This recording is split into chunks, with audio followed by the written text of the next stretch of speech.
Excellent. All right, well, let's get started. Welcome everyone to our second public meeting for the Hutchinson River Watershed Plan. We are working on phase 1 of the plan that covers Westchester County. And during today's meeting, we will be recording this presentation. We're going to ask folks to remain on mute for the most part while folks are presenting slides. And as we go along, please put any questions you have in the chat. And there will be a time in the middle of the presentation where we'll pause to ask for questions when folks can unmute. And then we're hoping to have a good amount of time at the end of the presentation for questions and answers and a fuller discussion. So again, thanks so much for joining us. Here's our meeting agenda. So we're going to start off with some welcome and introductions. We'll describe what is a watershed, what is a watershed plan, exactly are we doing? And then we're going to invite our consultants at Biohabitats to review our watershed baseline assessment findings thus far. We'll talk about watershed goals through this plan development and then wrap up with some next steps. If you haven't heard of us before, Save the Sound, we are a regional environmental nonprofit. Our mission is to fight climate change, save endangered lands, protect the Long Island Sound and its rivers like the Hutch, and work particularly with nature to restore ecosystems and make communities more resilient. So Save the Sound is leading this watershed planning process in collaboration with Westchester County. So we're really thrilled to have the county as an official partner on this planning process. This is a grant-funded project through the Long Island Sound Futures Fund, which is administered through the National Fish and Wildlife Foundation. So thank you to the Long Island Sound Study. And we hired Biohabitats, who are our fantastic consultants to help us with this plan. So on this slide, I'm just going to pause and we'll introduce our project team. I'll start. My name is Katie Friedman. I'm the New York Ecological Restoration Program Manager at Save the Sound, and I'll hand it over to Nicole. Hi, I'm Nicole Davis. I'm the Watersheds Coordinator with Save the Sound, and I'll pass it over to Kevin. Hey everyone, I'm Kevin Doms and I'm a water resources engineer with Biohabitats. Pass it to Jen. Hi, this is Jennifer Missette, Senior Engineer with Biohabitats and Project Manager for this effort. Great, welcome. And Suzette. Hi, I'm Suzette Lopine with Westchester County. I'm a landscape architect and looking forward to hearing what everyone has to say about this project. It's super exciting to see how many people we have here great. Thank you for joining us. Thanks, Suzette. And we have Sam.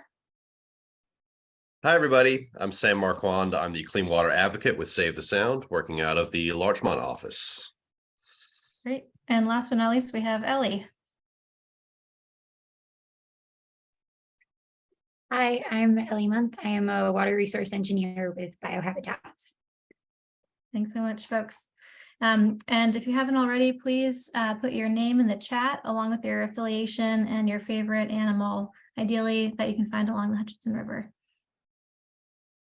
All right, so I'm going to hand it over to Nicole.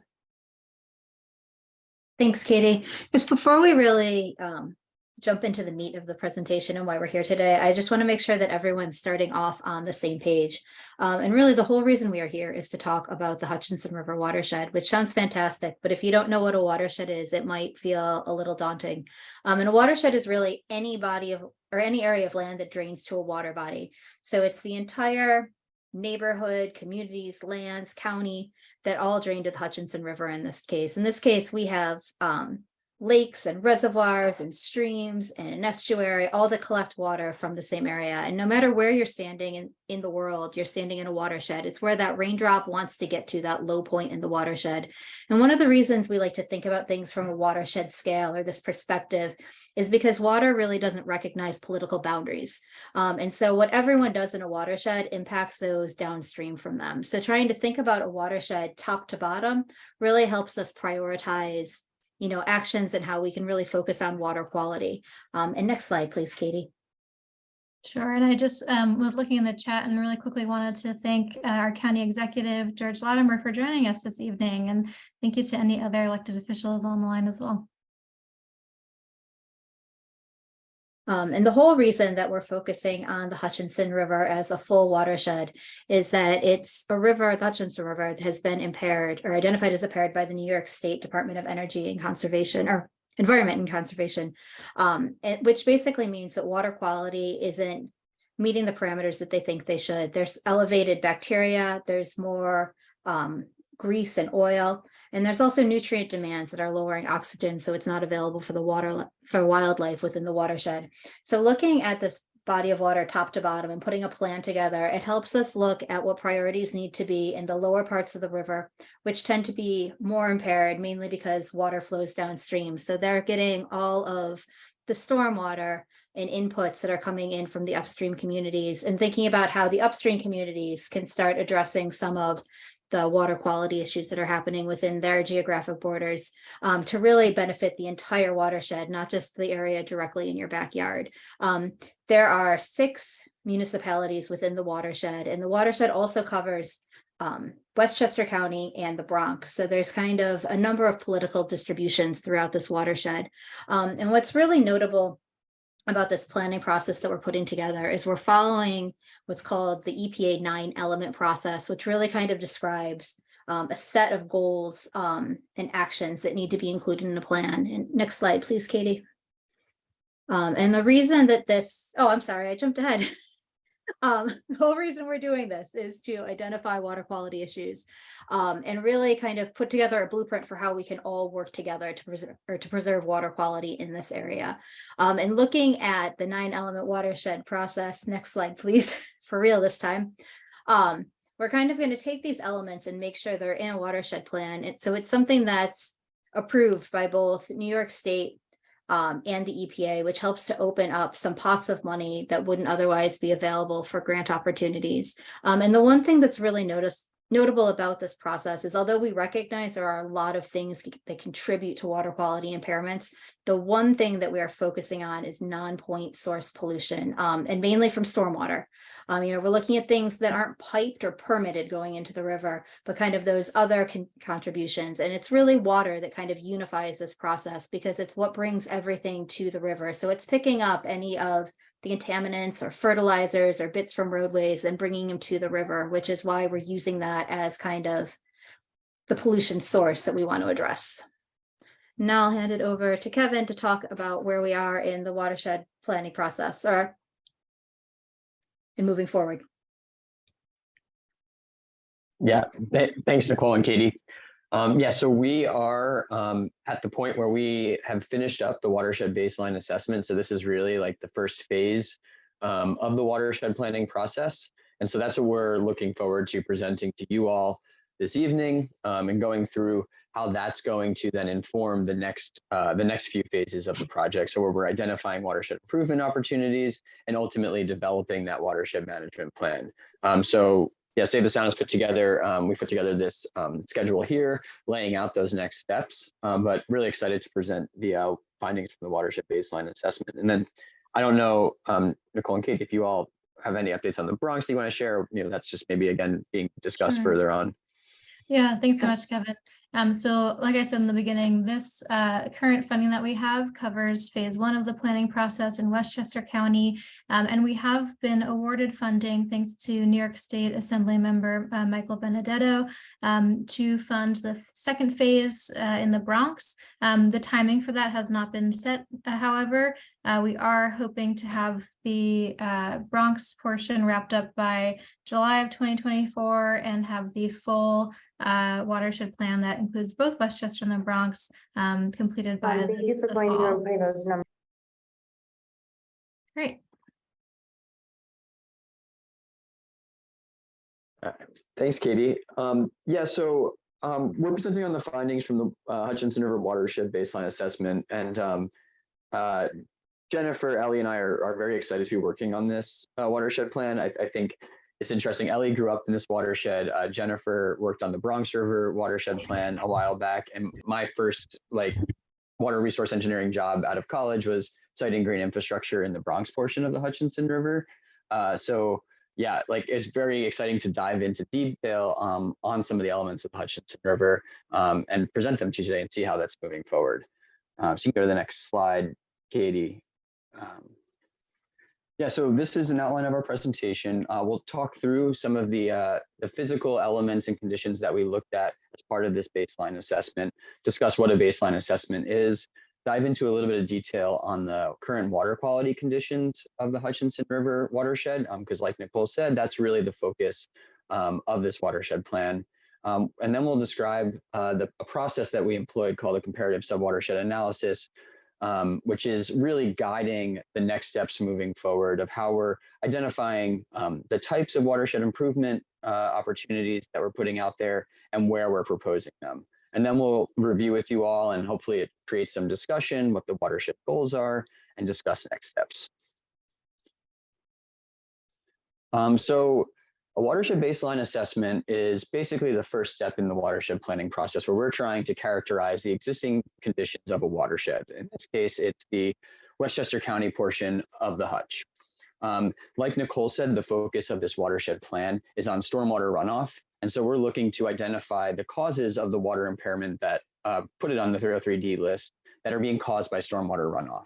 So to complete this baseline assessment, we completed a pretty robust, super robust desktop analysis where we compiled a bunch of documentation, reports, GIS data, mapping from folks like New York State DEC, Westchester County, community members who put in reports, compiled all of that.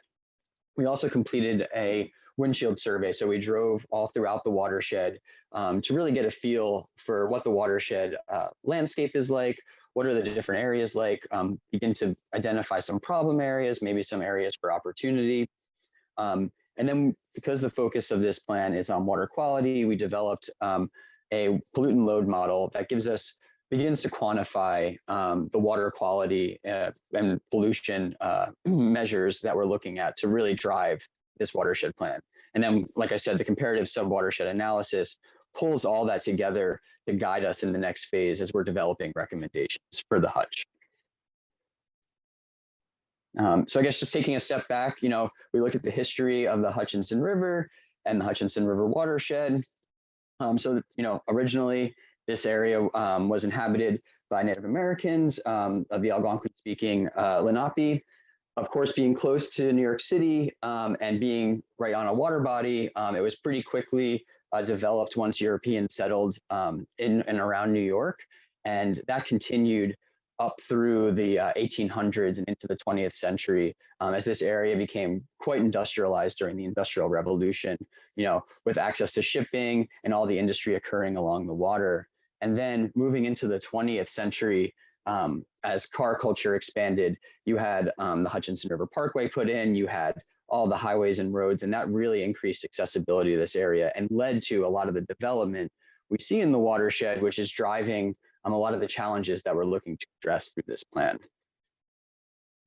Good, next one. So I think, Nicole touched on a few of these key metrics and elements of the Hutchinson River watershed. So we're looking at the about 8 square miles of Westchester County portion of the Hutch. There are 8 jurisdictions within the watershed that we're looking at here. We'll get into water quality a little bit later on. There are 4 dams, which obviously have important ecological, water quality, and flood impacts to the watershed. There's a lot of transportation routes throughout the watershed. And then there are some existing environmental areas that we'll want to consider and look at how we can improve and expand on. And then there's 1 national historic site within the watershed. So going into a little bit more detail, you can go to the next slide, Katie. A little bit more detail onto this desktop analysis and some of the information that we were considering in the baseline assessment. The first thing we want to look at is land use in the watershed, because land use is what's going to drive the stormwater runoff and then the associated water quality problems that come from that stormwater runoff. And so when we're looking at land use, we're also looking at impervious cover. And so impervious cover, impervious surfaces are all those hard surfaces that you see. So asphalt roadways, rooftop sidewalks, and they essentially prevent water from infiltrating into the ground. So it increases the amount of stormwater that's entering into the water body, and also the rate at which that stormwater is entering into the water body. And it's obviously carrying all those pollutants with it. And so land use and the associated impervious cover is really the key metric that we're using in this baseline assessment. And so we got tax parcel data from Westchester County, which we then used to characterize the land uses for every parcel within the county. And that's the map you're seeing on the right. So as you can see, about half of the Westchester County portion is residential. But then you have some large pockets of commercial and industrial, and obviously some larger open space park areas. And then while they're not maybe as visible in the map, you can see all the roadways in there, which are obviously have a very high level of imperviousness, which is going to contribute to stormwater runoff. Slide. So thinking about those roadways, like I said, I think we're all familiar with all of the transportation corridors that go through this section of the Hutchinson River watershed. I think maybe the most obvious is the Hutchinson River Parkway, which goes right up along the river, and in many cases is within 50 feet. And so, you know, these roadways are contributing to the impervious surfaces and the runoff, but other, you know, roadways like the Hutchinson River Parkway are also contributing to constraining the river, where when you have a piece of infrastructure like that right adjacent to the river, there's not really floodplain, there's not room for riparian buffers. And then when you have roadways and transportation corridors crossing the river, you know, those are over bridges and culverts, and that's causing flow restrictions and also potentially impacting aquatic organism passage. And so it's important to think about these transportation corridors and how they relate to the water body as well as the watershed. And so in thinking about what the impacts are to the ecology, it's really important to understand what are the existing ecological resources within the watershed. And while the watershed is quite developed and it's a lot of commercial and residential areas, there are some key ecological resources. So I think, you know, in the first map I showed, and you can see it here, those three critical environmental areas of Twin Lakes County Park, Nature Study Woods, and Wilson's Woods Park, those are pretty big open space natural areas. And they're also located right along the river. And so you can see the map on the right shows the data from the National Wetlands Inventory. So these are all the wetlands that are mapped in the watershed. And you can see that there's about 185 acres total, but they're pretty small and they all follow the river, and they're definitely not connected. So these ecological resources and the habitat are super fragmented. And that goes for the river itself as well. Like you could think of the river as potentially providing, you know, some connectivity between these ecological resources, but you know, all the dams and the various barriers that we're seeing out there impact that connectivity, and so fish can't move up and downstream. And then there are endangered species identified within this watershed: the piping plover and the monarch butterfly. And so we're thinking about these ecological resources, you know, as resources that we might try to enhance and how we can improve upon. I can go to the next slide, Katie. Well, the focus of this baseline assessment in the watershed plan is on water quality, and again with the focus on stormwater runoff. Flooding obviously factors into that, and we know it's a concern of the counties and the residents of Westchester County, and so we are thinking about that. We're thinking about our baseline assessment and the watershed improvement opportunities in the context, we're thinking about flooding in the context of those opportunities. And so we did do some preliminary assessment of flooding within the watershed. We looked at the FEMA flood mapping and also went and did some digging into hazard mitigation plans and news articles and reports of where severe flooding is happening. So we've mapped that and we're overlaying that with, you know, all the analysis we're doing related to water quality. And then, like Nicole mentioned, one of the causes for the impairment is oil and grease. And so we looked at and identified land uses and certain building types or parcel types that were likely to contribute to oil and grease, and have mapped them here on this hotspots map. And so you can see the areas where there might be land uses or certain buildings and uses that are contributing to oil and grease within the watershed. So again, using this to correspond to that impairment. And so that, again, is like a whirlwind of all of the information we looked at, and or most of the information we looked at, and a really quick reason why. We took all that information and we wanted to understand, okay, where in the watershed are these problems most prominent, and where's going to be the biggest impact if we implement solutions or various interventions. And to do that, we delineate sub-watersheds. And so you can think of these as sort of little mini watersheds within the larger Hutchinson River watershed. And that allows us to kind of zero in on the particular characteristics, problems, and opportunities within certain areas of the Hutchinson River watershed. And so they were delineated using topography data as well as stormwater infrastructure drainage data when we had it. And from that analysis, we've broken out the Hutchinson River into these 12 sub-watersheds. And these are the 12 sub-watersheds within the Westchester County portion.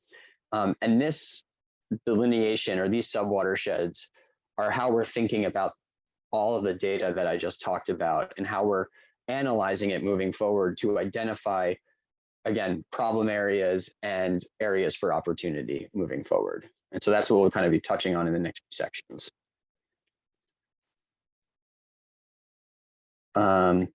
Yeah, so Nicole had kind of mentioned this already. The Hutchinson River was placed on the 303D list for oil and grease, low dissolved oxygen, and fecal coliform. The Westchester County portion of the Hutch is categorized as a Class B stream, which is best for swimming and contact recreation, but not for drinking. Again, bringing us all back to water quality, since that's the driver of this plan. And so we're thinking about oil and grease, low dissolved oxygen, and fecal coliform when we're doing this analysis and looking at all that data that I just discussed, and when we're thinking about solutions moving forward. And go to the next slide, Katie. And so to dive a little bit deeper into the water quality components of our baseline assessment, we developed a watershed treatment model, or we developed a pollutant loading model using the watershed treatment model from the Center for Watershed Protection. It's a simplified model that takes inputs of precipitation. So we looked at an average annual precipitation for the area, takes land use data and impervious cover data. Like I said before, those are really the key elements that are driving runoff and pollutant loading from a stormwater perspective. The model takes that information and calculates estimated annual pollutant loads for total suspended solids, total nitrogen, total phosphorus, and bacteria. And so these are the pollutants that are going to relate to those causes of impairment that put the river on the 303D list. So when you have nutrients entering a water body, it results in algal blooms, and all that algae dies, and it goes to the bottom, and microorganisms decompose it, and they're consuming all the oxygen. Same with organic matter that's coming in, and then obviously the bacteria is directly contributing to that fecal coliform element. So it's a simplified model that takes all that land use data and basically creates an annual pollutant load for each of those sub-watersheds. So if you go to the next slide, Katie, we ran this model for each of the sub-watersheds and came up with estimated annual pollutant loads for each of the pollutants. We don't have to go into a ton of detail. Maybe during the discussion, if folks have questions, we could go into some of the actual specifics here. But what the takeaway from this is, the darker colors generally indicate a higher pollutant load for that pollutant. And so you can see, you go back to like the land use, if you think back to the land use slide or land use map, it's like those areas with high impervious cover and a lot of development. That's where you're getting a lot of this this runoff, and then therefore the pollutant loading coming from those subwatersheds. So this allows us to begin to quantify what the pollutant loading is from each of those smaller mini watersheds, and we can try and narrow in on where are our interventions going to be most effective. So again, we have nitrogen, phosphorus, and then the next slide shows total suspended solids and bacteria. And again, we can, if you go request the report, or if we want to come and revisit this, we can go into more detail on these. But I think it's helpful or important just to look at it, look at the subwatersheds relative to one another. So we have all that desktop analysis, the mapping, looking at all of that data, and then we go into more detail with the watershed treatment model and looking at water pollutant loading. And we take all of that, and we're trying to use that information to determine where we want to focus our efforts. And so we do that through a comparative subwatershed analysis. And this allows us to identify the need within each subwatershed and the suitability of the different types of interventions within each subwatershed. And so to do this, we broke out essentially these CSA metrics into 3 categories. We have pollution reduction. And so these metrics are metrics that would generally drive high levels of pollutant loading, which we showed in the model. So that's, you could think about impervious cover and the certain land uses. Then there's the flooding reduction metrics, which are related to number of buildings that are within the flood zone, and then maybe some of those road crossings that are causing flooding. And then we have an ecological restoration metric, which essentially describes or represents opportunities for ecological restoration, where you have open space that might promote restoration, or you have a lot of space adjacent to the river that might allow for riparian buffer implementation, things like that. I mean, again, we can go into more detail on these, but essentially this is helping us identify what are the needs in each subwatershed and what type of watershed improvement recommendation is most suitable for that watershed. So go to the next slide, Katie. So similar to the pollutant loading, we essentially evaluated these metrics for each of the subwatersheds. And again, in the report, we detail how those metrics were evaluated and what values were used and what data we used for all of them. So we can go into that in more detail. But again, looking at these maps, the darker color represents a higher score. And so it begins to help us focus on what are the needs of each subwatershed and what might be causing the challenges that are, the challenges within each of the subwatersheds. Again, happy to revisit this and talk about it in more detail, since I think there's a lot to talk through here, but do want to give folks opportunity to ask questions later on. So again, main takeaway here is darker color, higher score, and we can begin to identify what types of interventions are going to have the most impact in each of the areas. So you can think about the Vernon Park subwatershed has a high pollution reduction score. And so we'll be looking at BMPs there, implementing BMPs that are going to reduce that pollutant loading are going to have a more significant impact there. And then similarly with the flood reduction, where you have these subwatersheds that rank high there, that's where the opportunity is to have a big influence on flooding within the watershed. And then the areas with higher ecological restoration potential, those are areas with open space or perhaps a lot of room adjacent to the river, where we could enhance some of those ecological resources that already exist, or perhaps expand them.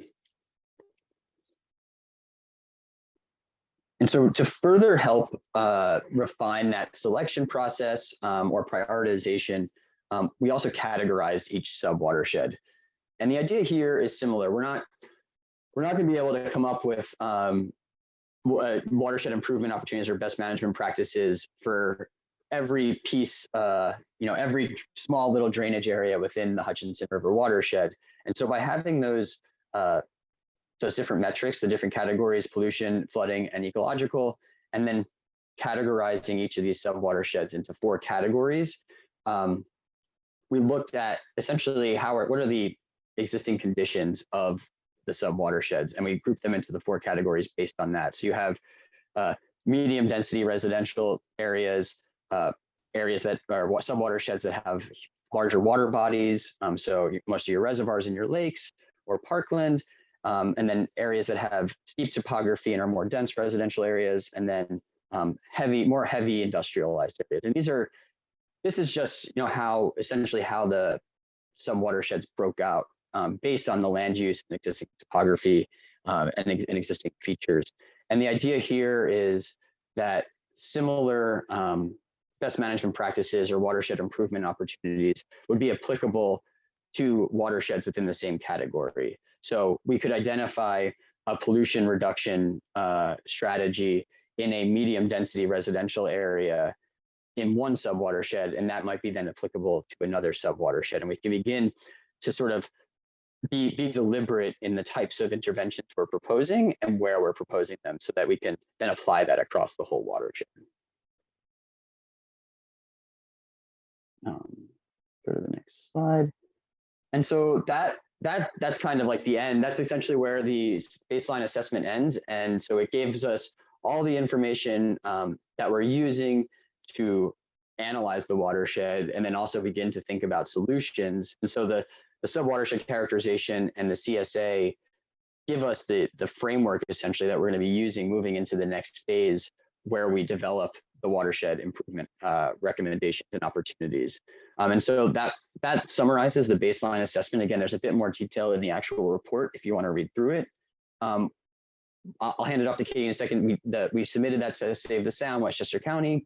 They brought it to the steering committee, and we got some comments back, which will be incorporated then into the next phase of the watershed plan and the deliverable that we produce under that phase. But I think, it's helpful. It'd be helpful for Katie and folks to sort of describe who's on the steering committee and how are they then shaping this plan as well, and how you might get involved also.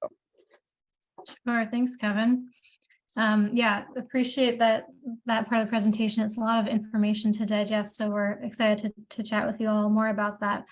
So as part of the watershed planning process, we formed the Watershed Plan Steering Committee.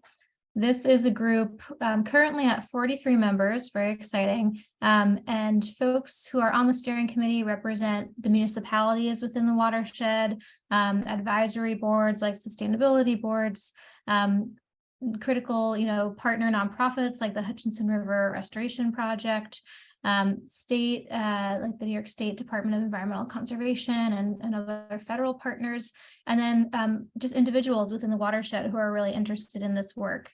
So the steering committee meets bi-monthly, and the main role of the steering committee is to take a closer look at these plan deliverables. So once Biohabitats drafted this watershed baseline assessment, we shared that nitty-gritty report with our steering committee and asked for feedback, page by page.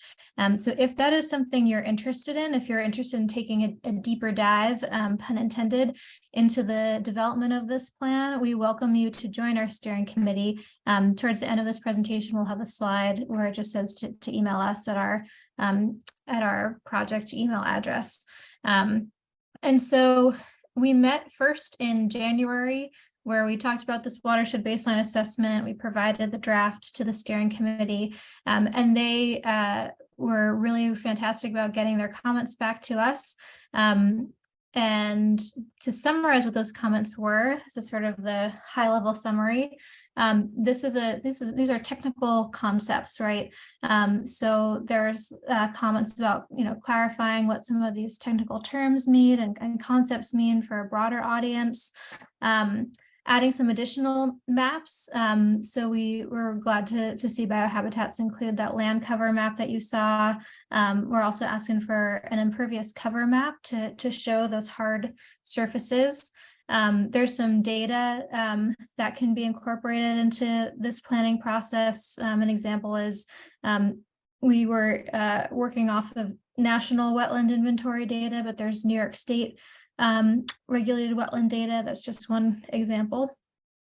And a big theme that we got feedback on and felt ourselves was to expand on the ecological characterization in this planning report. So talk a bit more about what habitats do we find here, and what are the impacts of these dams on the river, both from an aquatic connectivity perspective and also from an aquatic habitat perspective as well.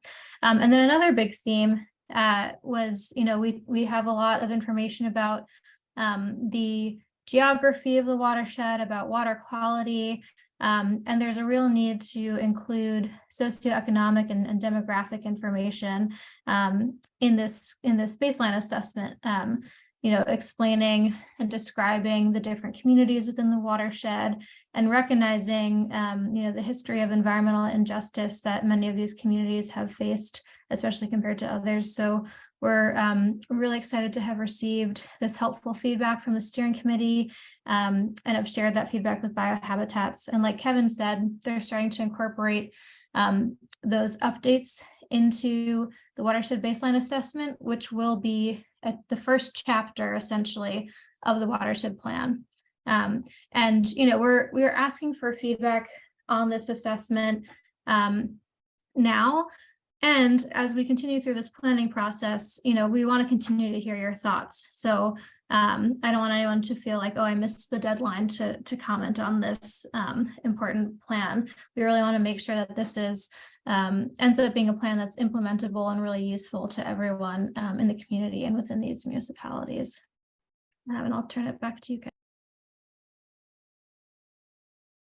Thanks, Katie. Yeah, and so again, kind of thinking about next steps and wrapping up the baseline assessment, we're taking all this information and input from the steering committee, and input that we received during the first public meeting, and developing goals for the watershed plan and for the watershed.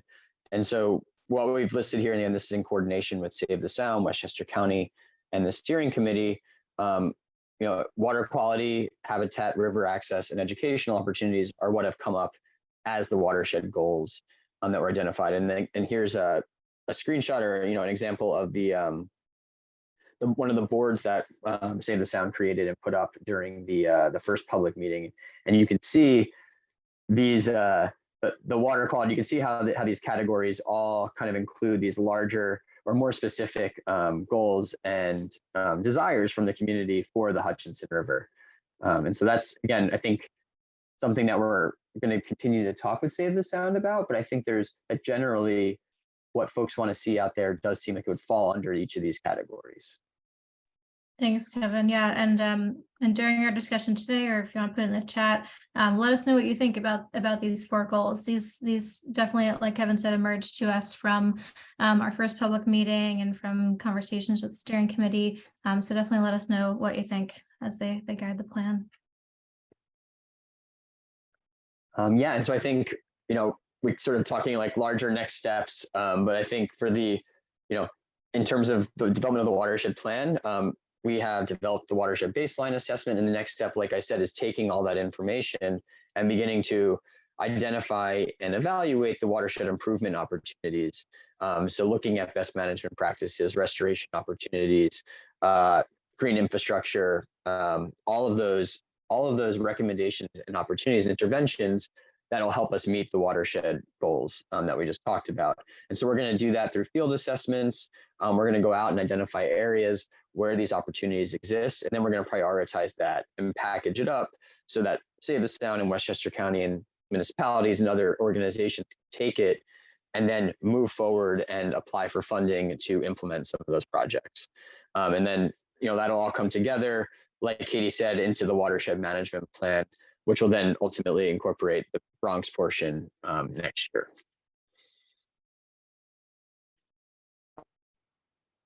Great. Yeah, thanks, Kevin. We're going to take a moment to pause for questions, since that was a lot of great information. I think we'll start with what's been posed in the chat. Sam, if you're able to relay those questions to us and just let us know who the most appropriate person to answer those may be, whether it's Biohabitat, Save the Sound, or the county. We can start there, and then folks can unmute. Sure thing. We've got more questions coming into the chat too. So I've written down some ones that came in earlier, and I'll get to the ones that were just posted in just a minute once we've gone through some of these. But so going back to land use, there were a couple of questions from Lewis and from Timon about Lewis was asking about how is the distinction made between commercial and industrial? And Lewis, I'm not sure exactly what you're referring to there. You're referring to the imperviousness of the surfaces, or you can unmute if you want to clarify that. I'm looking at your chart. You've got 9% commercial, 3.5 industrial, and I'm wondering how you made that division, and does it really, is it meaningful? And one more question while we're on that topic related to that land use as well. Timon wanted to know, is Co-op City characterized as commercial? I'm not sure if we have that info, but wouldn't have had Co-op City because that's going to be in the Bronx. Yeah, exactly. So we're not there yet. We don't have that information. And then if Ellie's on and able to speak, she could speak a little bit more detail about like what sub land use categories went into commercial and industrial. But Lewis, just to I guess provide the high level answer, is it's based on the characterization or the land use category based on the tax parcel map, and so they're distinguished by Westchester County or by the municipality of what that land use is. And then in terms of the difference, in terms of the difference, the mapped impervious area there is what we're seeing for the impervious area for those. So I think we are seeing that there is a difference in industrial and commercial. Great. Thanks, Kevin. On pollution, Lewis mentioned he didn't see a measurement for winter salt, road salt as a pollutant. Is there any information regarding that that you're aware of? We did not incorporate that into the watershed treatment model. I believe it is an input that you could. We did not have the data to input that. Gotcha. It is mentioned. We did look at the MS4 Wait, reports. Kevin. Oh, go ahead. Yeah, Ellie. So in the model that we use, road salt is classified as a secondary source, but we were primarily focusing on, it's a point source, but we're focusing on non-point source. So that's another reason why it's not in there. Thanks, Ellie. That's a good point. Thanks, Ellie. And I think that we did look, some of the MS4 reports have some data related to that, but not all of them. So we looked at the MS4 reports from the various municipalities. And so some of that data does exist, but it's not for the whole watershed.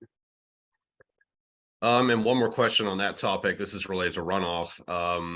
You said for precipitation, the annual average was used. How far back of an average are you using there, considering potential increases in precipitation recently? I can get that one because I actually was really interesting. I checked that. So we have data from the Westchester County Airport from 1948, maybe somewhere around there. But then I started to check for every like 10-year interval to see how precipitation increased, if at all. And it actually so far has been staying just about the same. But it's what we're seeing right now with climate change is a bit more like intense rainfall periods. And we're not seeing as much of an overall increase because we were using yearly precipitation averages. So yeah, it was an interesting find. Great. Thanks, Ellie. I'm going to dive into the chat now. We've got Patrick leading off with, how does the lowering of Lake Isle and the dam redo fit into the plan? Not sure who wants to take that one. Sure, I might hand it off to Suzette in Westchester County, as they're more informed about that process. Yeah, so in terms of dam removals, anywhere in the county, I think we just have to kind of understand that these are huge challenges. These structures have been in our riverine systems for hundreds of years. They have historic value. In terms of the aquatic connectivity and the sediment transport through our river systems, they do cause a bit of an issue. So sediment becomes trapped behind the dams, even if there is an impoundment, that then decreases the sediment downstream available to the riverine system, but it also accumulates a lot of sediment behind the dams. In years past, we have dredged these facilities on a regular basis, sometimes 20 years, every 30 years. That's not really no longer kind of an option for us. The cost is astronomical. So yeah, there are definitely some interests in removing dams. The county has a few pilot projects that we're looking at along the Hudson River corridor, and we'll see where that goes. But yes, if you are interested in dam removals as a part of the watershed management plan, please, we need to have those comments so that we're aware of people's intents on that issue. And thanks, Suzette. I'll just add to that too, that for dams that would not be removed, there's still that water quality impact. And so if there's any data, I think we heard that there's some data collected at Lake Isle in terms of water quality. We'd love to hear what those results were and incorporate that into our findings, because of course the lake water is the river water, and it impacts both upstream and downstream water quality. Great, thanks. Related to connectivity, Gareth asked if under our primary goals, is aquatic connectivity considered to be included under habitat? Yes, yeah. Right. What else have we got here? Anything from Sabina, anything about changing the direction of the waterfall in Wilson Woods, I'm guessing Pelham Lake, to empty into the river on the Pelham side? I haven't heard anything about that. I don't know about you, Katie. I have not. No, I don't think so. So right now, the county is contemplating a project to take out that structure at the Pelham Lake Dam. The impoundment, right. The impoundment would be drained, and we would provide a natural passage of fish through that area. So yeah, the dam structure itself is contemplated to be removed to allow for fish passage. So if anyone doesn't know, so when you have a structure that's 10, 12 feet tall, that becomes a monumental challenge for our fish to go upstream. And so the elimination of these really, really tall dam structures is something that we are contemplating, but there's a lot of factors involved here. And again, like I said before, I'd love to hear your comments, people's comments about what they feel about these structures being left in or being taken out. Thanks, Suzette. Let's see. Next question. Peter Rustin points out recently there's been a tremendous amount of reconstruction on the parkway, particularly in Mount Vernon. Is that construction acknowledging any sort of standards so there's a minimum amount of negative impact to the adjacent river? Oh, go ahead. I can't speak specifically to that, but I can say that during the windshield survey that we did notice the new construction, I think it was near Mount Vernon, and they were putting in stormwater BMPs, and there are requirements for sort of new construction and development that require stormwater management to be employed. I don't think we have details on those projects just yet from New York State DOT, but that's something we're interested in. I jumped to question. Oh, sorry. I would just add that in speaking to the engineers at the DOT, at the New York State DOT, on the issue of the work that the improvements that they've done,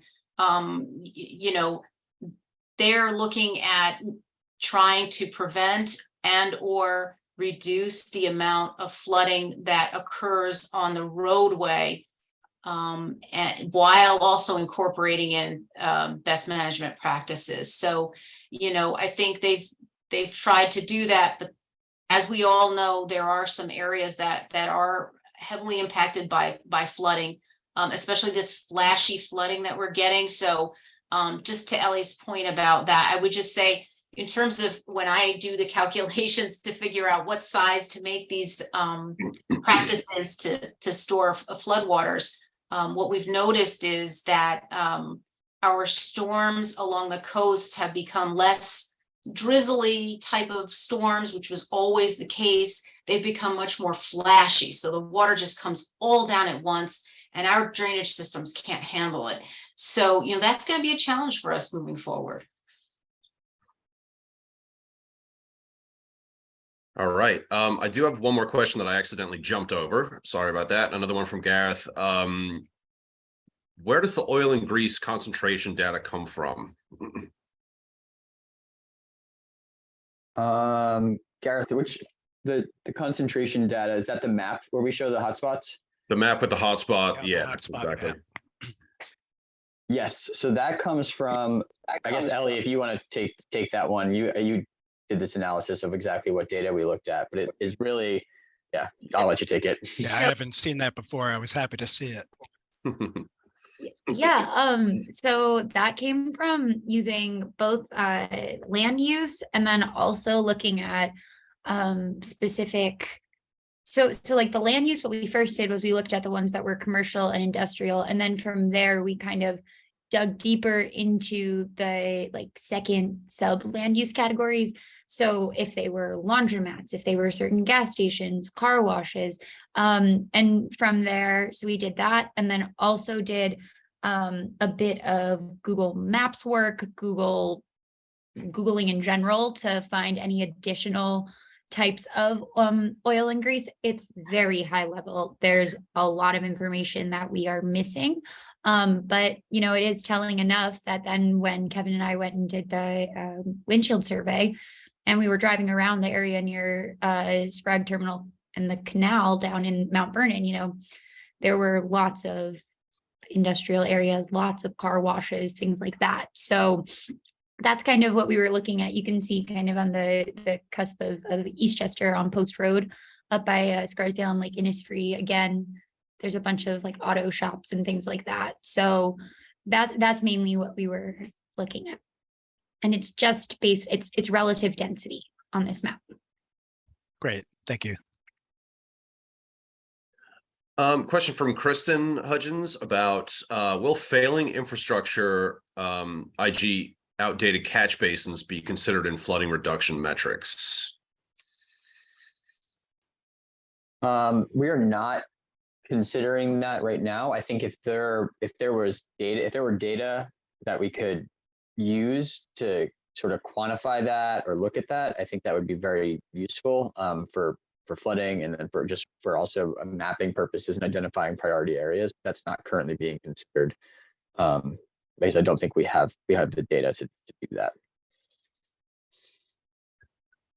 Phoebe Clark, has there been any consideration to include small-scale voluntary habitat enhancement on private property, such as providing references, recommendations, or seminars for residents adjacent to the water to help create their own mini backyard habitat enhancement projects? For example, Audubon has a Plants for Birds initiative where you can put in your zip code and the website will recommend native plants for your backyard. Do we have any, is that part of the plan? Yes, it is. It would be one of the recommendations that would come out of this. And so I think that's tied into the ecological restoration metrics that we're looking at. Are there large areas of residential privately owned land where we might be able to do restoration projects, particularly if it's close by to the river? Yeah, and I'll just add on to that real quick. Save the Sound. We do many types of projects. One type is this watershed planning. And at the end of this plan, like Kevin said, there'll be a series of recommended actions. And other projects that Save the Sound does is we train folks on how to install rain gardens on their own properties to capture stormwater runoff and filter pollutants and increase biodiversity. So we'll certainly be focusing on that within this watershed. And I wanted to give a shout out to, I think it's the Westchester Land Trust. They have a pollinator pop-up event that goes around Westchester and has really great resources. So yes, we'll certainly be sharing a lot of those ideas. So thanks for bringing that up. Understand specifically how pollutants are delivered to the river via stormwater runoff. We're also developing a baseline understanding of where the likely polluting behaviors are occurring and polluting activities. And so we will be looking at like the industrial areas and the commercial areas where perhaps runoff pollutants are not being carried via runoff into the river, but are instead infiltrating. So we will also be, I guess my point is we will also be capturing those areas as part of the study. I believe we're down to Gareth's question about golf courses. Unfortunately, I don't have your prior question, so I'm not sure what your specific question was there. I don't know, Nicole, if you want to selectively unmute here or maybe he was asking, are we considering golf courses in the upper watershed? Yeah, I believe that's the gist of it. And those may have been categorized as open space. Actually, that's a question for biohabitats that we can follow up on for sure. I believe those are categorized as open space.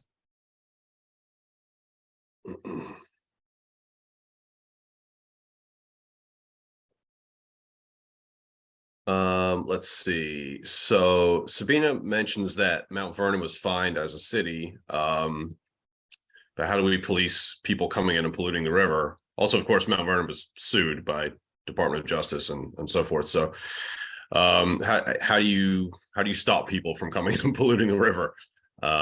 Great question. I would say that, part of this watershed planning process involves getting folks out to the river to really get a better understanding of the importance of improved water quality. And so there's certainly, from our watershed planning perspective, a community engagement piece and education piece about this resource in our backyards. That's not a dumping ground, not seen as a dumping ground, or not seen thought of as something that is degraded beyond repair. So from the community engagement standpoint, certainly spreading awareness is one of our mechanisms. And on that note, we will be getting out into the river with folks and with volunteers in the spring. So keep an eye out on those opportunities. Yeah, just to expand on that really quick, some of the photos you saw on the slideshow were photos of me and some volunteers from the Bronx River Alliance, Sid and Amelia, who were out in the river with the Boys and Girls Club in Mount Vernon and working with youth. And then we definitely plan to do more stream walks and things of that nature with folks from the community. It's a really big part of what we want to do. From Timon, have you referenced any actual studies of groundwater contamination, for example, on real estate environmental site assessments?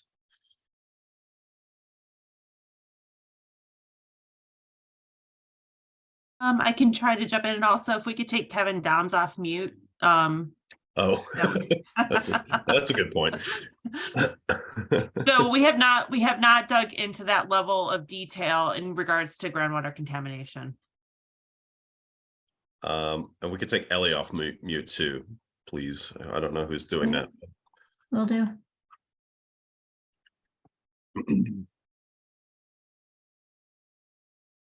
Okay, next question. Are we comparing Yes. industrial runoff after rainstorm on a normal day? So drivey wet weather. Do we have points of comparison for that kind of thing?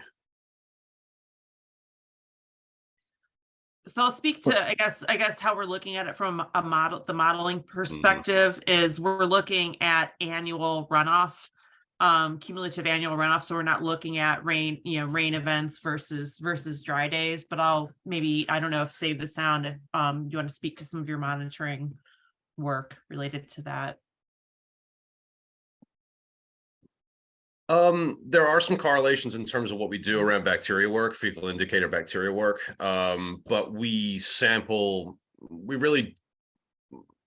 don't want to introduce bias into the situation. So we really sample on fixed days, more than anything. So if we go out to do Enterococcus, E. coli, that kind of thing, we're really looking at, our data to the Hutch portion of Mount Vernon is a Tuesday or whatever. And sometimes we've just done after a rainstorm and you see spikes, and sometimes it's not, and it's a little better.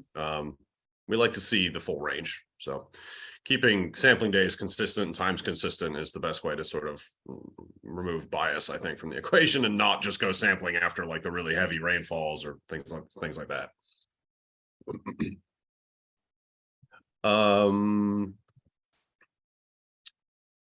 Okay, slightly different take from Nathaniel. Hi, Nathaniel. Nathaniel was an intern with us in the Larchmont office for a while. Any recommendations for seeking restoration funding in the watershed as an individual applicant?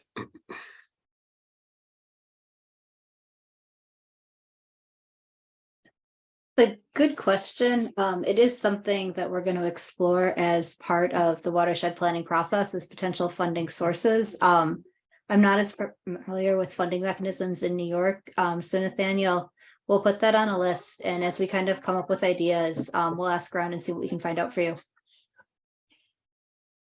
Great. Thanks, Nicole.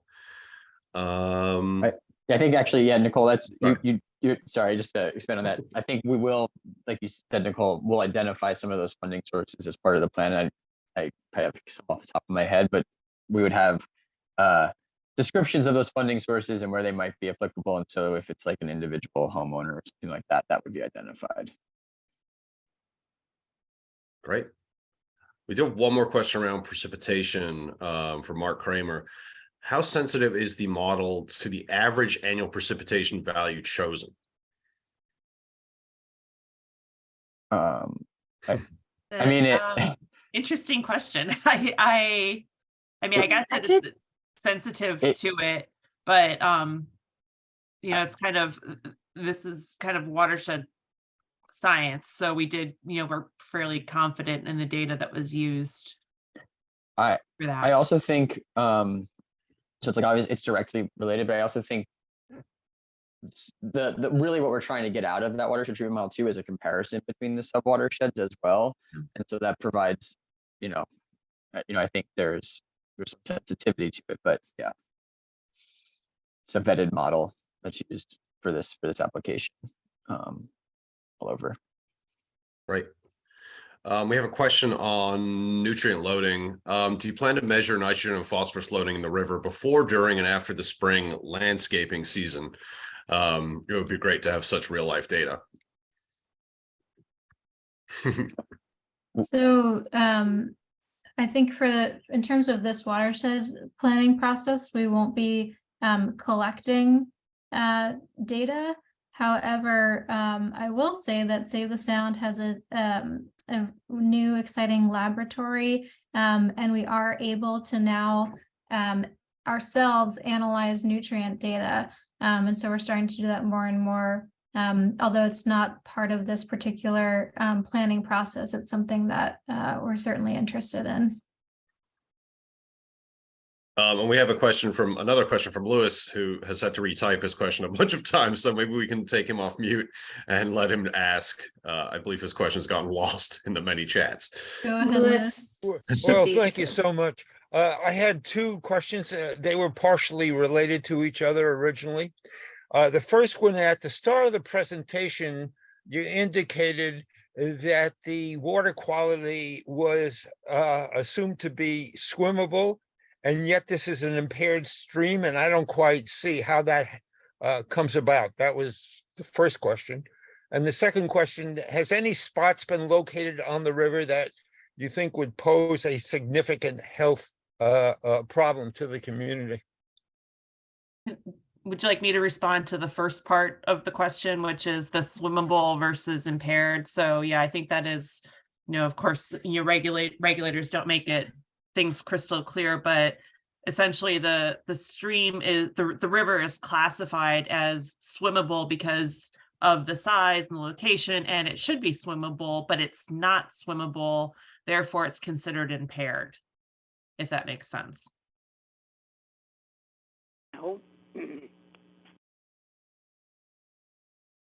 And the second part of the question? Well, I don't know, maybe Sam, if you all have any identification of areas in particular. I was only going to say that going down and doing stream walks and macroinvertebrate sampling in the Hutch and Mount Vernon, I'm aware that portions of the river are signposted, saying that this is a potentially hazardous area with human health risk. The risk is primarily if you decided to, drink a bottle of the water, which would be not a good idea, but there's no risk to wearing waders and all that kind of stuff as long as you clean up well afterwards. But certainly that's one area I've come across where that is very clearly marked and said, this area of the water has hazards to human health. Yeah, and to add to that, thanks, Sam. Our water quality team does collect water quality samples from the Hutchinson River at a few different sites. In a moment, I can put that in the chat, but they collect samples, particularly looking at bacteria, and we map those results and we show when those samples meet or fail to meet state criteria for swimming and boating. And the spoiler alert is that the samples on the Hutch consistently fail to meet swimming criteria. So that's definitely a source that folks can look at, is our Sound Health Explorer, which has data on whether or not an area is actually swimmable, or other ecological data in terms of water quality. So we can pop that in the chat. And quickly circling back to the precipitation question, I think often cases, not just primary contact, such as swimming, but in many cases after rain, it's not suitable for secondary contact either. It fails that threshold as well in many places. So that would be fishing and so on and so forth. Let's see. Sorry, Patrick, I'm trying to figure out. There's a question regarding use of fertilizer and insecticides by Split Rock Golf Course. I'm not sure I'm seeing the whole question there. Do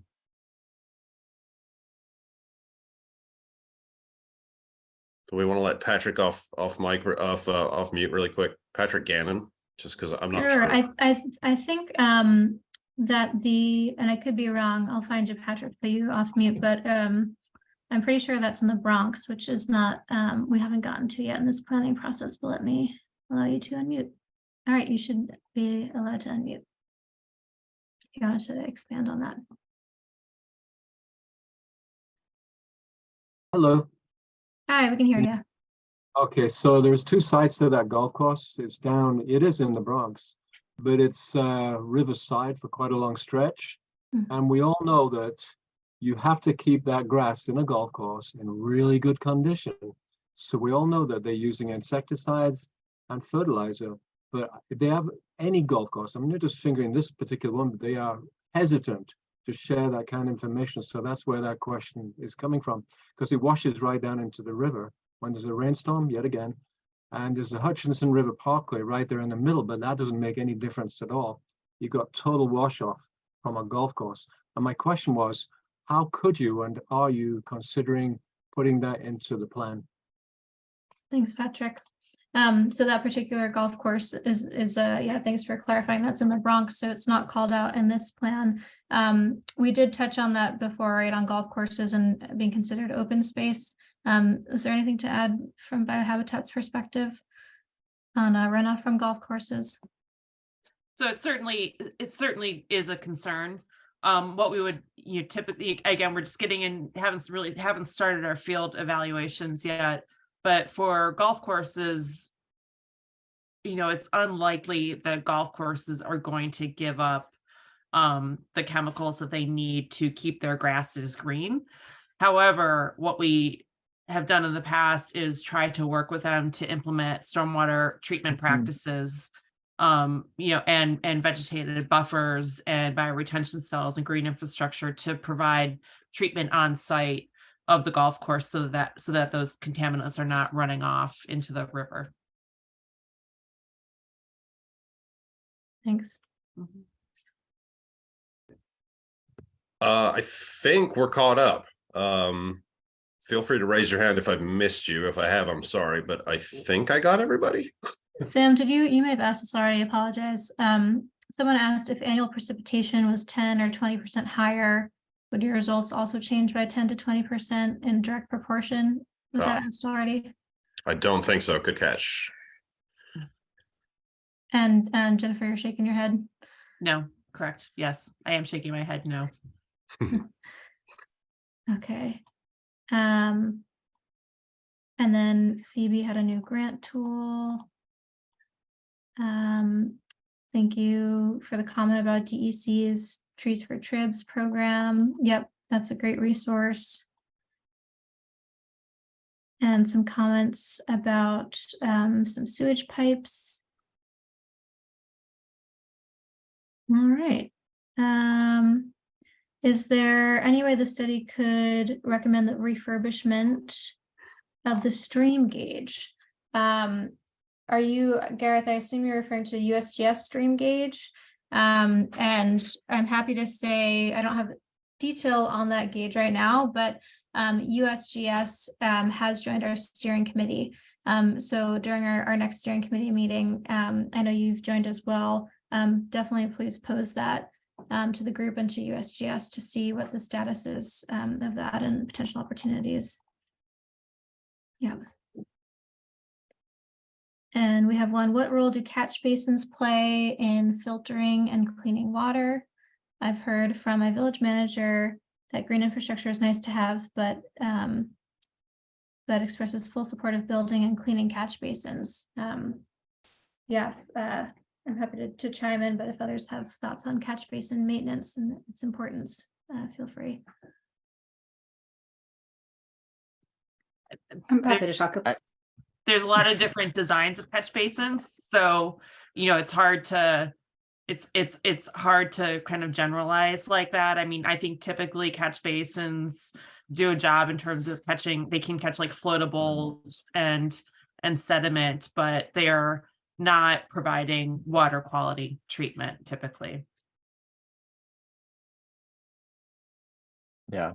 I would say that there is, you still would want to have catch basin repairs and have your catch basins functioning for various reasons. But adding green infrastructure will further improve the water quality. Yeah, and I think this is definitely like a layered approach, especially when we're working on retrofitting a built environment, which is really what we're talking about in the lot-based watershed. So maintaining the existing infrastructure is important, but it's also how can we enhance it? I think we have a couple minutes left. I know I'm happy to stay on, but since we still have about 30 people on, first of all, thank you for sticking with us through 3 different journeys. I do want to put a link in the chat, and I'll share my screen just to talk about our public input map so that you have that available. So let me do that real quick. Maybe Nicole, if you could put the link in the chat, I will share my screen for the presentation piece of this. So one moment. Okay. And Kevin, were you planning on walking through this? I can walk through this, yeah. So if you go to the Save the Sounds webpage for the Hutchinson River Watershed Plan, there's this longer link to the public input map. And so this is a map you can access through an app or through your phone, just through the browser, and it'll allow you to go in and input points of interest where there's something that you want to note on the within the watershed, areas of concern or areas of opportunity. So, like I said, we're doing a desktop analysis, we're going out and doing field assessment, but all of you who are out in the watershed every day can provide a lot of value with putting these points in here. And letting us know what you're seeing. And so follow that link to the public input map and you'll come to a page with a map where you can put in a point. And so you can go, I guess you can zoom into the map in the app. And if you go to the next slide, Katie, and then there's a form that you fill out. And so you can give your name or not, same with your email. It's not necessary. Step 3, and again, this is all in one form that you'll fill out on the website. Letting us know what that point means to you. Is it, I mean, how you use the river and the watershed. And so it's really just filling out information about your use and gives Save the Sound and biohabitats in the county an understanding of what folks are prioritizing or what folks value in the watershed. And then, yeah, I think like a big thing here is the biggest, perhaps from what we're using it for, the type of input of area of value of area of concern. So area of value might be, I don't know, a lookout area that you go to on the river, or an area maybe you're fishing, and an area of concern might be some of these areas that folks have brought up where there are water quality concerns or areas of pollution or where you're seeing pipe discharge. And so you'll be able to categorize the point based on that, give a description, and then there is the option to attach either an image or any other file that might be associated with that point. Great. And in terms of our next steps, we have our next steering committee meeting in March. That's going to be scheduled shortly. So if you're not already on our steering committee, shoot us an email if you're interested at reducerunoff@savethesound.org. And during that steering committee meeting, we'll be going over those watershed plan goals and objectives, and talking about our next steps to look for improvement opportunities based on all of those findings from the watershed baseline assessment. In terms of our next public meeting, where we'll have all of the protections in place so that it goes smoothly, that will be held in April. And during that public meeting, we'll share, those preliminary improvement opportunities that our project team and steering committee identifies over the next couple of months, and we'll seek feedback. And then last note on upcoming events, we will be holding stream walks this spring. And Sam will be leading that, so that will be an opportunity to get out into the river and look for any areas of concern and really, follow some visual assessment protocols to identify locations in the river and an opportunity to get your feet wet, so to speak. We went through the basics of the watershed baseline assessment report with you all, thanks to Biohabitats during this meeting. But if you want to read the nitty gritty, that full draft report, send us an email again to the same email address, reducerunoff@savethesound.org, and we'll send you a copy, and you're welcome to take a look and send us some comments. And again, we have our project website at the bottom, savethesound.org/hutchplan. And like Kevin said, that webpage includes a link to that input map. So we would really love for folks to use that to pinpoint potential areas for restoration. And then also on our public website, project website, you'll find presentation materials from the first kickoff meeting. We'll have these slides available as well, and we'll update it with these upcoming events. So we want to thank you, a sincere thank you to all those who are still with us and everyone who joined today. Really appreciate it. We had a great turnout, and certainly keep the questions coming. I know a few of us can stay on a little bit longer, but otherwise definitely shoot us an email and consider joining our steering committee.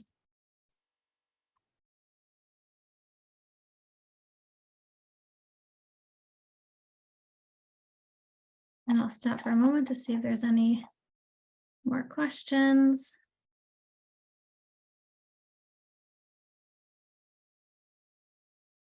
Thank you everyone so much.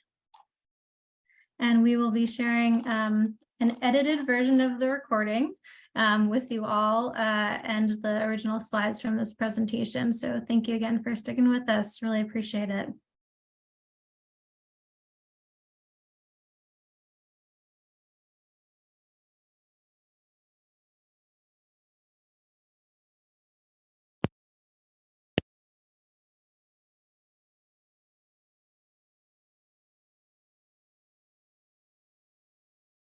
Great, thanks everyone.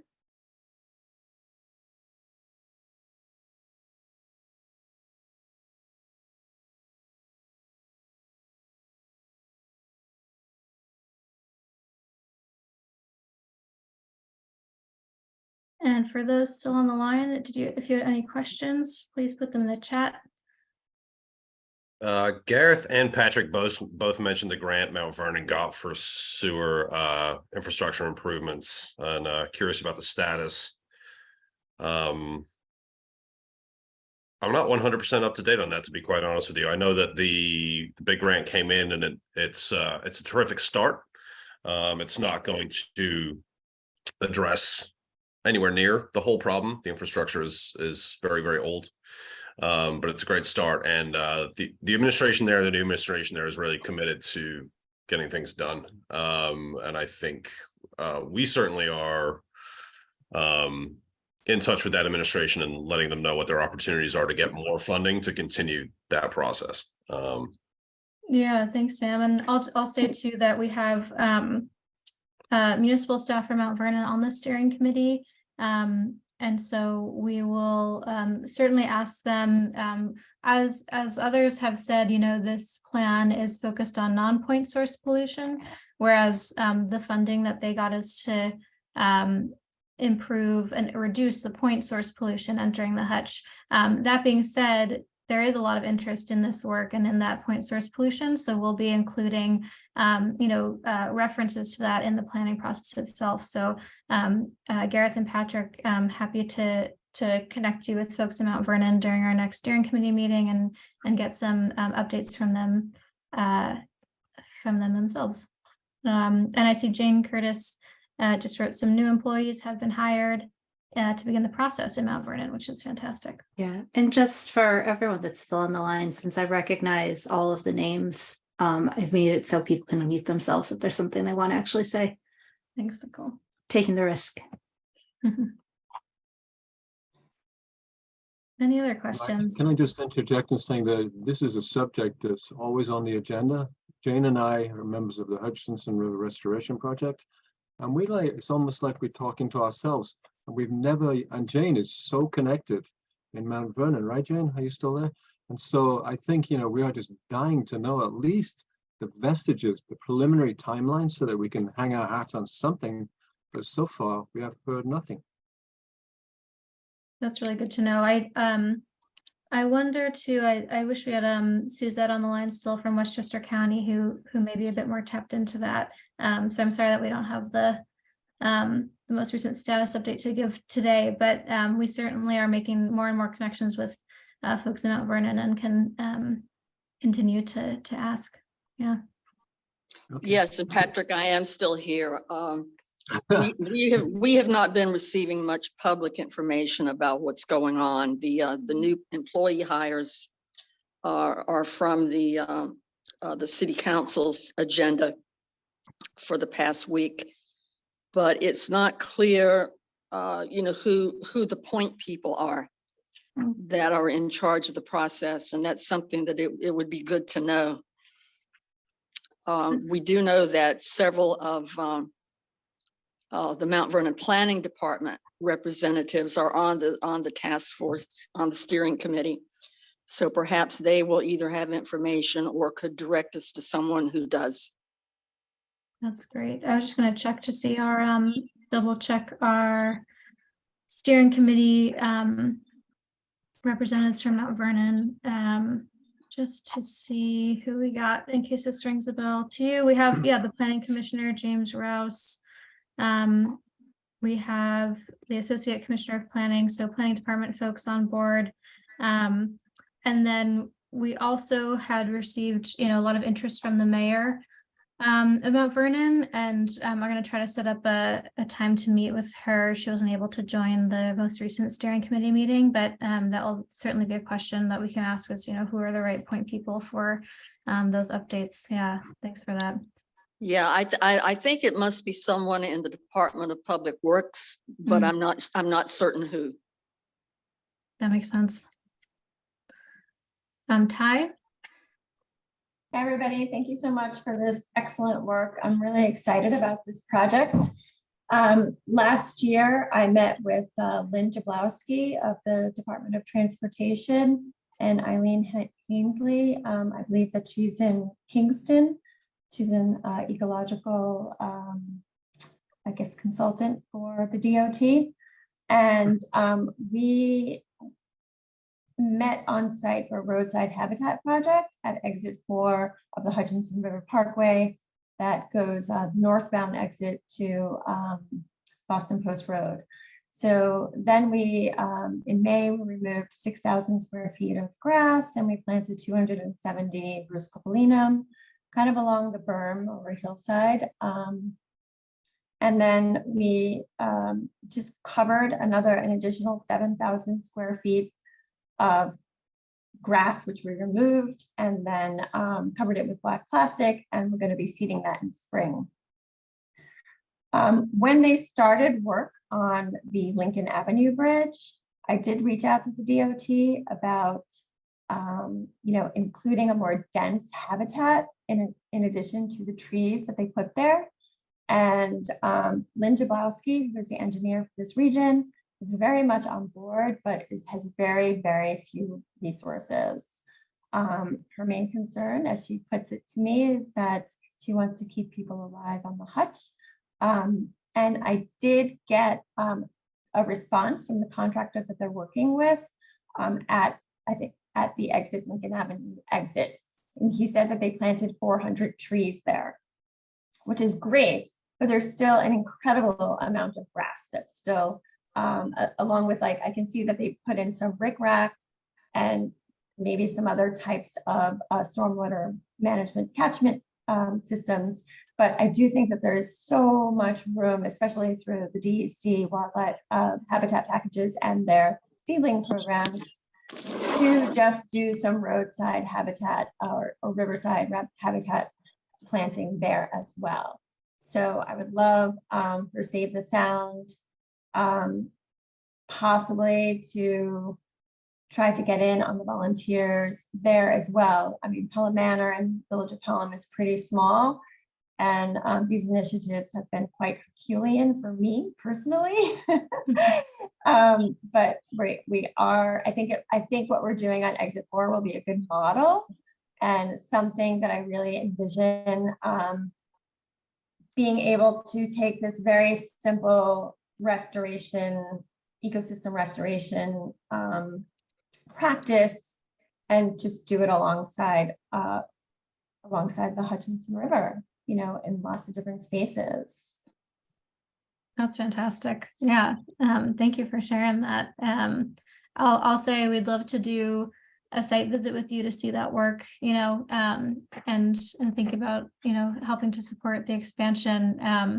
In the meantime, if you haven't already, adding, you know, some points to that input map of where that kind of work can be expanded, that'd be fantastic. And also, we have been trying to find really the right DOT contact in this region. And so if you think Lynn would be interested in whether it's sitting in on a couple of steering committee meetings or attending the next public meeting, they sound like a great contact for us to have for this watershed planning process.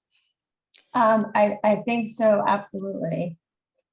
That'd be great if you don't mind sharing their contact information with us. Okay. Have you met Lynn before?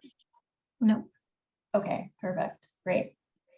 If there's going to be a site visit at that bridge, I would love to be included. This is Jane Curtis. I live literally next door to it. Great. Great. Yeah, Ty, if you don't mind sending us an email, Okay. that'd be great. We can get something going.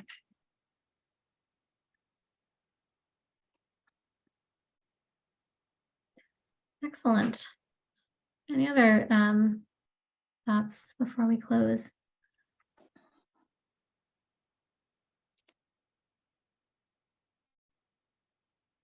Well, thank you all for staying on. We appreciate it. Thank you. Have a good night. You as Thank you. well. We look forward to working with you.